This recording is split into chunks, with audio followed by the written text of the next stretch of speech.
Hey guys, Drifter here. Today I've got a video for you called Call of Duty Ghosts, the Good, the Bad, and the Ugly, a critical overview. For those of you that don't know, I was at the Ghosts multiplayer reveal event where I got to sit down and play the game for 4, maybe 5 hours before they packed up and made me get off. The gameplay that you're seeing now is my actual gameplay playing the game from the event in its alpha stage. I play as a female soldier for the most part because it was more fun. So I'm going to show you about 15 minutes of that because that's all that I'm allowed to show due to the embargo rules, and then we're going to swap over to a flawless league play match in Black Ops 2 Search and Destroy. Probably my best search and destroy game ever, but the purpose of this video is to talk about the things in Call of Duty Ghosts that I did like, the things that I did not like, and the things that I very much so didn't like, you know, the good, the bad, and the ugly. It seemed like a good title, and I thought I would do it for 2 reasons. Number one was because the developers that I talked to there, the multiplayer team, mostly they were the ones at the event, and they weren't really there fishing for compliments. They hoped that people liked the game, obviously, but they were more than open to criticism, and they said, please criticize our game. We want to be able to change it, fix it, make it better before it comes out, that sort of thing. And not too many people are doing that publicly, except for the haters, the people that really hate Call of Duty, that have been burned by the game in some way or another, or they're people that hate Call of Duty because they feel that it's held shooters back for ages, or they're really hardcore Battle fans or something. Battlefield fans. Then there's a lot of other people that really like the game, that hype it, or and just kind of want to confirm everything or kind of mine all the details out because that's what they do. And not a whole lot of in between, not a whole lot of perspective. So we're going to go over the good first, things that I did like. I'm not going to focus on that too much because there's already lots of folks telling you what they do and don't like. The bad is a section of things that are not good about the game but I maybe could live with, or things that are not good but could be easily fixed in a balancing patch. The bad are issues that are clearly bad but not that bad. And the ugly is the horrendous, the scary, the potentially game-breaking, the majorly flawed, the oh my god, you know, DEFCON 9, I don't know what the DEFCON's, no, I actually think it's DEFCON 1, we need to get this fixed right now kind of problems, and there were a few of those that I saw in the game. So, starting off with the good, I'll say that I like the new player animations. Not everybody does. They don't think that they're as smooth as they could be, and we're going to talk about that later. But they match the body and what you're doing better. One of the biggest problems that I had with Black Ops 2 and most of the games is that when you flash or stun somebody, the animation is that they point their gun at the ground, and then you run up to attack them, and bullets come out of their gun sideways and shoot you in the face because the animation doesn't sync with the body. Same thing with kind of running sideways. You just sort of sidestep or shuffle step or crab step, and it's not very cool looking. This game had better animations. What the enemies doing matched their bodies better, so that I was better able to react and plan and keep up and not get killed by stupid stuff. I like that. There are no more death streaks. I played the game in its current build. There are no death streaks. Fwiz trolled us a little bit there in the stream. Your favorite perks, Last Stand, Dead Man's Hand, blah blah blah. I don't know how they even let him get away with a joke like that at an event this big, but no death streaks. That's good. The new engine really does more things than just make it look pretty. It does look prettier. It's not Crisis 3, mind you, or even Crisis 1. That was such a crazy graphically demanding game, but the engine is there. It does allow the game to do a few more things than just look pretty. Most of those tie into the other things I like the movement. I thought the movement was majorly improved. I did a whole different video on the movement and why I liked it. Little things are different. We have a widescreen radar now. If you look up in the top right hand corner, it shows your kills, deaths, confirms, that sort of thing. But if you hit the back button to check the scoreboard, it just kind of pops up a mini scoreboard up there in the top right hand corner so you can see how everybody's doing. That's very nice. The double rendering of the sniper rifle scopes was extremely impressive for me, and I know a lot of you might not care about this, but I have never seen like a AAA title do that outside of maybe single player, because in order to do that you actually have to double render the engine. Previously what they did is they would just zoom in with the sniper rifle, do the same thing on Battlefield, same thing on, you know, Counter-Strike, just about every popular shooter, because when you zoom in you're still only single rendering the engine, you only have to worry about doing it once. But when you do what they did and have the scope and the peripheral vision, it causes a double rendering, and from a technical standpoint that's extremely impressive. The only other game I've seen do that is Killing Floor, just because it had such a low graphical bar.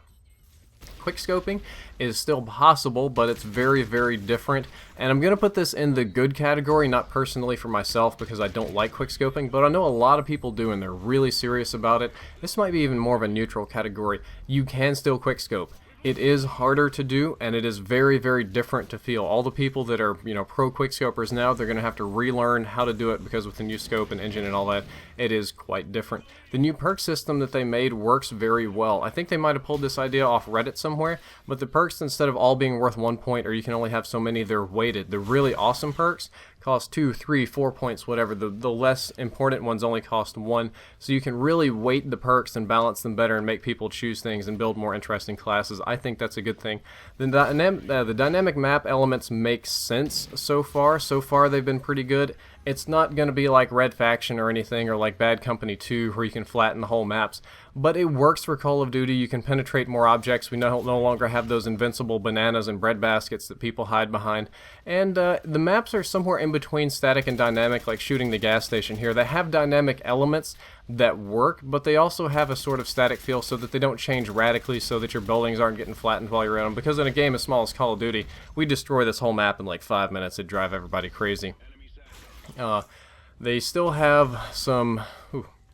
I think that Riley is a good and balanced kill streak for 5 streaks. He has a little bit more health than a regular soldier, and what he mostly does is watches your back. He doesn't just go out and kill people. The AI seems to be very intent on him watching your back, so it allows you to move up and post up and not worry about getting shot in the back, because Riley's going to chew up whoever's back there behind you. Or running through buildings, sometimes he'll run ahead of you and clean them up. It's not like he's the most aggressive kill streak. Matter of fact, I found Riley to be a little bit more of a defensive one. Relatively easy to kill and dodge, but not so easy that he's worthless. It kind of is just like getting a buddy, like an AI buddy to help you out. I liked it. It worked good for me. It's also just kind of funny to summon him in, like you whistle and he just pops out of nowhere because he's magical. The ground UAV system works pretty well. Previously, people had to have rocket launchers to shoot him out of the sky, and nobody really wanted to do that. And if you were that one guy shooting out the UAVs, then thank you. I appreciate it. This one makes it to where pretty much anybody can pop the UAVs on the ground, and you have to have 4 of them planted at the same time to get a UAV or orbital VSAT, I mean an advanced UAV, so there's not nearly as much of that going on. People do hide them pretty well, so don't expect to shoot them down too often. There is a ton of customization in this game, and I mean a ton. We had probably 80-85% of the game locked down for us, and I still took 15 minutes making my character. There is a lot going on, a lot that you can do customization-wise, and I think that that's a good thing. That's definitely a step forward. People have been wanting to do that for ages, and now we can do it. I totally should have leaned over there, but I didn't. Anyway, the 2 new game modes that I played at the event were Search and Rescue and Cranked. They were both very fun. Search and Rescue, I think, is a superior version of Search and Destroy, because in Search and Destroy, you still have your lone wolves, your heroes, the guys that are playing Counter-Strike or Golf. But in Search and Rescue, since you can revive your teammates and so can enemies by the tag, instead of moving around and watching the objectives, people moved around in groups of 5 and they watched each other. They were actually guarding each other, like it was important to have your teammates alive, and whatever sort of incentives we had, be the tags or reviving or whatever, it was definitely a good change for the game to have people watching their teammates. Cranked is a ridiculous game mode, but it's pretty fun. It's kind of like Kill Confirmed, and then it prevents a lot of camping. Some people do camp until they get their first kill with Cranked, and then they've got 30 seconds, so at most you can camp for 30 seconds before you blow up. It works pretty well. I didn't have any problems with this game mode. It was a little bit more chaotic. I think people are probably going to play it too much. The problem with players there is that they all wanted to play Cranked, and they all wanted to do it on the smallest map, which is Strike Zone that you see right now, and it got kind of frustrating because that's all they wanted to do when there were so many more cool things. But Cranked was good, and it did work, and I felt like Jason Statham in the movie because that's absolutely what it's based off of, just shamelessly. It had higher flinch than previous games, definitely higher than Black Ops 2 even without the toughness perk. We didn't have toughness or whatever the flinch reducing perk available to us, so I can't tell you what it's going to be like with that, but I definitely flinched when I got shot. The Battlefield's 4 style knifing works better because previously in Call of Duty you had this knife where you would kind of like come up and like flick your knife at them and just kind of get this random air animation, and it doesn't necessarily even have to hit them or stick them or anything and they would die. This one makes it feel like you grab the person and you stab them. The range is pretty short, the animation's kind of slow. It'll get you killed if you do it too much. It's definitely not your number one go-to kind of tactic, but it's something that's doable. It felt like a good balance to it. The sound engine, they pimped their sound engine. I don't know about the engine being improved, like the sort of echoes and stuff, but gun sounds are more realistic. I'm a guy that shoots real guns. I really go to the range and shoot rifles and pistols and, suppressed weapons. Like on occasion, they're a little harder to find, but they sound more like they do in real life. In real life, when you go outdoors and shoot a gun, it's loud. Rifles are still very loud. But you know, submachine guns, handguns aren't too bad. But then you come inside in an environment where that's just going to bounce back at you, and what would be a relatively quiet handgun outside will absolutely burst your ears inside. It sounds like that in the game here. That's how it sounds, that's how it works. The callouts work pretty well, and the suppressors, again, sound like they should. Very, very loud. Suppressors in real life don't make guns sound like wet farts. They don't go pew, pew, pew, pew, pew, pew. They still pop, and they're very, very loud. They suppress the noise. They don't totally silence it. The CoD account is a very good thing. We get more integrated support, and if I go cross console, that's not a problem. I think that's a good thing. Generally speaking, I feel the change is good, and they've made a lot of changes here, some risky, some not, and that's a good thing. Now we're going to move on to the section of what I'm going to call the indifferent, maybe just 2 items here. I added a bonus section. The 3-lane maps are gone from what I saw. Some of them have a 3-lane-ish loadout, but with lots of flank paths in the middle. I think that's a good thing for pubs, public matches. It makes the game feel more realistic and more fun. But for competitive matches, that's going to be tough. The 3-lane system worked really well for competitive in Black Ops because that's a very good competitive loadout. I don't know how that's going to work in this particular, in Call of Duty Ghosts for the competitive scene. They're probably going to hate that.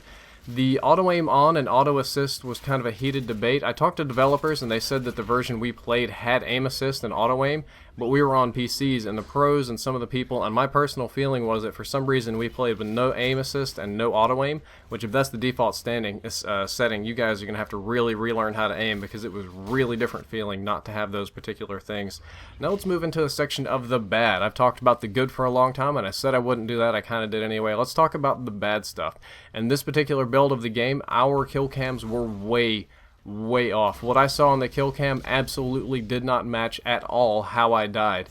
I wasn't the only person that noticed this. You might see it a little bit in the game. I don't think I showed too many of the kill cams because I wasn't supposed to show the menu, so I edited out a lot of like my kill cams and death screens. But whatever build of the game, whatever the engine was doing, however it was parsing data, my kill cam, even on LAN, did not look like my kill cam how I actually died at all. There's like a big discrepancy there. It made me think that I was lagging like crazy on LAN, even though I wasn't. It was just the kill cam was kind of screwed up. So I think that's a big problem. The systems that we played on were a problem, and I'm kind of putting this in a bad section because a lot of people had questions about it. We played on PCs that had an Xbox One graphics card and specs, so we were more or less playing on a PC that simulated an Xbox One and was running an Xbox One emulation hardware with Xbox One controllers, but had the auto-aim off like PC, so it was really weird. And I think there were some other guys playing with mouse and keyboard somewhere. So the system we were playing on was kind of goofy, and being an alpha build both of the Xbox, a simulated one, and of the game here, they were prone to crashes. We had some game crashes. I got a host migration in LAN because the host Xbox crashed and it had to migrate and get a new host Xbox on LAN, which was absolutely crazy. I did get frame rate drops in some of my games. I had about 2 of my games that frame rate dropped down to like 5 and it was about to crash, and then it came back and played okay. I think that's more because it was an alpha build again, but that happens when you play an alpha build. I feel like the graphics are held back by the older consoles. I can see in this game the polys are really high, not the polys, it's like the textures and the lighting and stuff is turned up really high, but there are some things that look a lot like Black Ops 2. The animations on the body, while they match the character very well, they're not as fluid as they could be, they're not as smooth as they could be, and I feel bad saying this because I know the animation guy. I'm not saying you did your work bad, I'm saying like the frame rate could be higher, it could match better, and I feel like some of the textures, the backgrounds, the building, the map size, the way the game was reminiscent of older Call of Duty games. I feel like if we just said, you know what, screw Xbox One, Xbox 360 and PS3 and Wii U and went next gen only, the game would definitely be better, but there's not going to be many people buying the console, so they can't do that. I wish that I could see a true next gen only instead of a cross gen version of the game. They still had lethal kill streaks in the support class. When I got up to 9 kills on the support streak, I got some sort of laser-guided rocket launcher. It worked kind of like the mounted rocket launchers on the ground in Battlefield 3, like you'd shoot, and then whatever you lased, the rockets would go for. And I did not want any lethal streaks in the support class. I mean, just getting 9 kills and then guaranteeing you a giant rocket launcher to blast people with is in no way fair. And even though the rocket launcher wasn't that great of a rocket launcher, it was really kind of goofy feeling and awkward and slow. It can definitely be abused. It could definitely be unfair and annoying like the stealth bomber, and that's something that I didn't like, but that could be rebalanced. We can move it higher, we could change it up. It could be something different. I think that the color scheme is prettier than Modern Warfare 3, which had shades of gray, ash, and depression, but not as punchy as Black Ops. Black Ops has a really punchy, spacey, futuristic kind of color scheme, and that's very important for me as a guy that has a minor mailed pattern color blindness. I have red-green color blindness. It's not super bad. I can clearly see red and green, but when we get into dirtier shades of red and green and brown and camouflage, it can get really, really like bad for me. So in this game, moving back from these super bright Black Ops colors all the way back to CoD Ghosts, I had a hard time spotting the enemies. They didn't immediately stand out for me. It was not easy. Whoever runs the colors and the art or something, I really wish that you would just, increase some of the colors, make it more saturated, more vibrant, because that's that's only a small percentage of your population. Probably about 2% of people will have color blindness, but for them, that'll make the difference between seeing a bush Wookiee and getting killed by a bush Wookiee. Another bad thing is that we have no remappable controls still. I didn't play a PC version, but you know how in console you have to choose between Southpaw, Tactical, Standard, Bumper Jumper, whatever? We still don't have the option to map the A, B, X, Y buttons to whatever in the world it is that I want. Now, while that is a convenient feature, the biggest problem is that's a big FU to handicapped gamers. I honestly should have mentioned it more at the event, but it's something I've worked on quite a bit with Ask a Capper.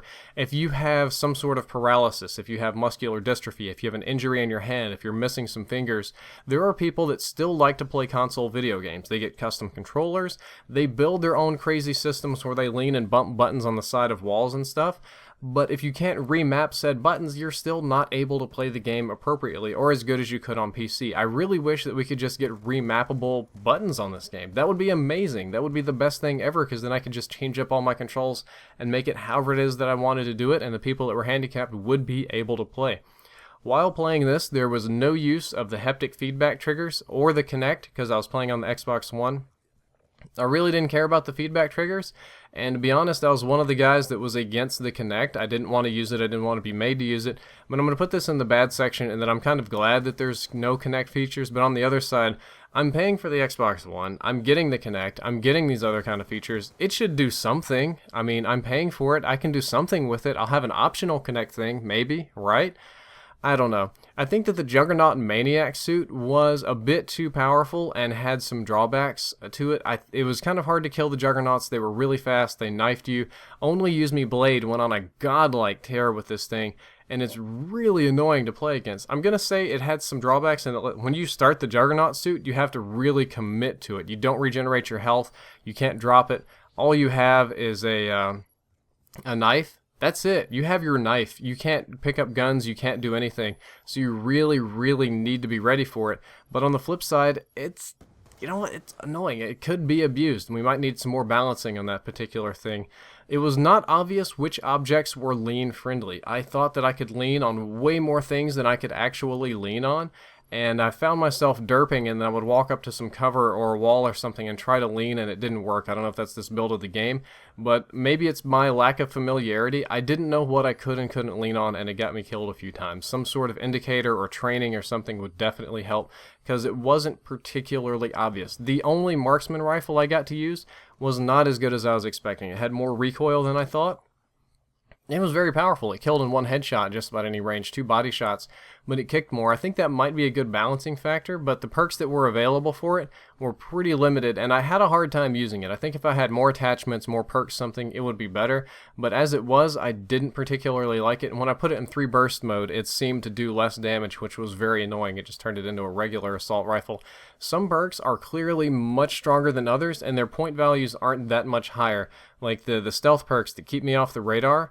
Or there was some of the reloading perks, some of the speed perks. There was the resistance perks, the grenade resistance, the tactical lethal resistance. They were only 2-point perks, when some other ones were only 1 point, and the difference between the 2-point and the 1 point was like night and day. Like, some of the 2-point perks were awesome, and some of the 1-point perks were just about worthless. There wasn't as good of a feeling of balance there. I would definitely make some more expensive perks. Speaking of perks, well, we're going to move on to the perks later, but they needed some work there, some balancing pass on the perks. I think that they could have been done better. The lots of customization means that there's also lots of room for abuse. We have millions and millions of combinations of different things. What that means is there are millions of ways for people to make ridiculous, unfair, overpowered classes. This happens in every single game. You try to get all your variables intact. You try to make sure that it's balanced and good to go. But somebody somewhere is going to find a way to break your game. The thing that'll fix this is post-launch support. Lastly, in the bad section, Woody ran into an instant death spot while he was playing. He hopped onto something to take cover and immediately died. He went back to test it out and there was a death spot on the map. This is something that's usually cleaned up in post-game testing and game testers and whatever, but we did have one instant death spot. That's not good. That needs to clean up. Lastly, let's move into the ugly. This is the last section today. The ugly are the really, really bad things, the things that spook me about this game, the huge red flags that should be popping up to anybody that played. Number 1 on my list is the Deadeye perk. This perk is described as consecutive kills increase the chance that your bullets will deal more damage. It's very similar to stopping power, but randomized. And as you keep killing, it gets less and less random, and the probability of you dealing more and more damage, it gets higher and higher. I wasn't good. The only time I used this perk or had it get used against me was when I was playing pro players. I'm not a pro at this game. I didn't get on a good enough streak to really see the advantage of it, but I did have it used against me. And when it was used against me, I had somebody kill me in what was supposed to be a 3 to 4 shotgun, 2 shots to the feet, done. And I think that this one's too strong. This perk had the highest allotment of points. I had to use over half of my points just to get this one perk, so I do see the balance in that. But this one really, really worries me. This one could be abused. There was stopping power, but I saw something that looked like Painkiller or Juggernaut, but we couldn't use it.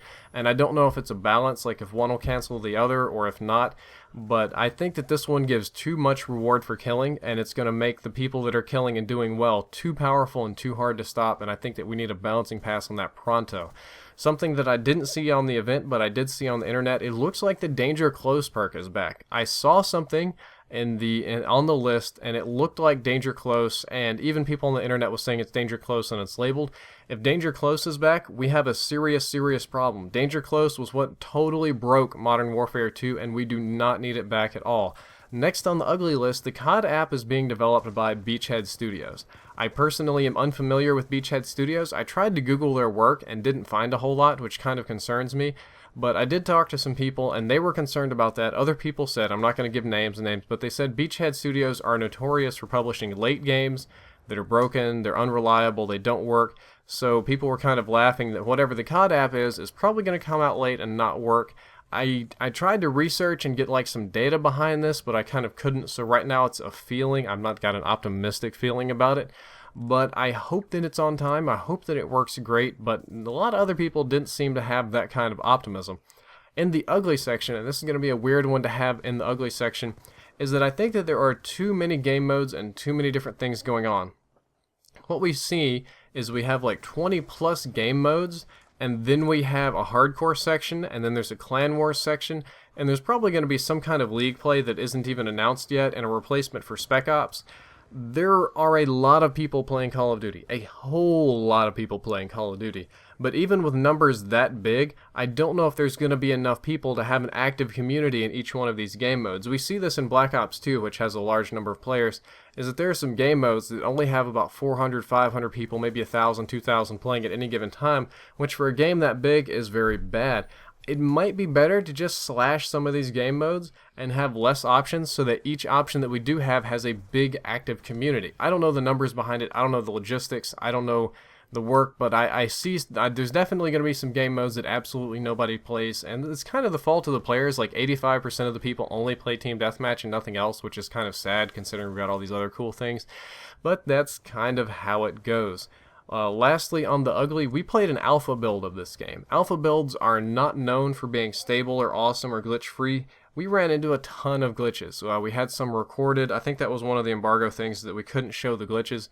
Some things just broke while we played. Some things didn't work. I had some things bug out. Consoles crashed. Frame rates dropped. We got weird errors on occasion. Controllers died. Lots of problems like that. I'm going to put it in the ugly section. I have a feeling that quality control can't do their job on an unfinished product, so they're going to finish this and then move on to the quality assurance thing, and it's probably not going to have any of those problems when it comes out, but it was a big problem there that day, and it was very frustrating. Lastly, on the ugly section is something that I can't talk about too much because I didn't experience it, but is something to be concerned about, and that's lag compensation. The make or break of the multiplayer in this game, I feel, is going to be how the lag compensation works, and this is a very extremely complicated issue. I've done some simple videos about it. I can't do a complicated video, namely because how it works hasn't been announced and it hasn't been tested, and we don't know how it's going to do in the regular environment. If the lag compensation features work, and they work right, and the game runs smooth and fluid it can't do it for everybody because not everybody has good internet, but for enough players, it'll be a great game.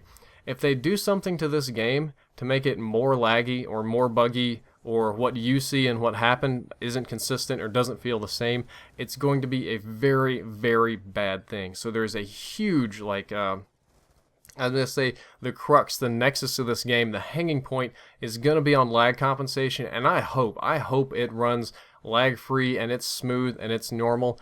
But if something gets screwed up and it lags like crazy, or people can't play it, or it feels like they're getting insta-killed, there's going to be some problems.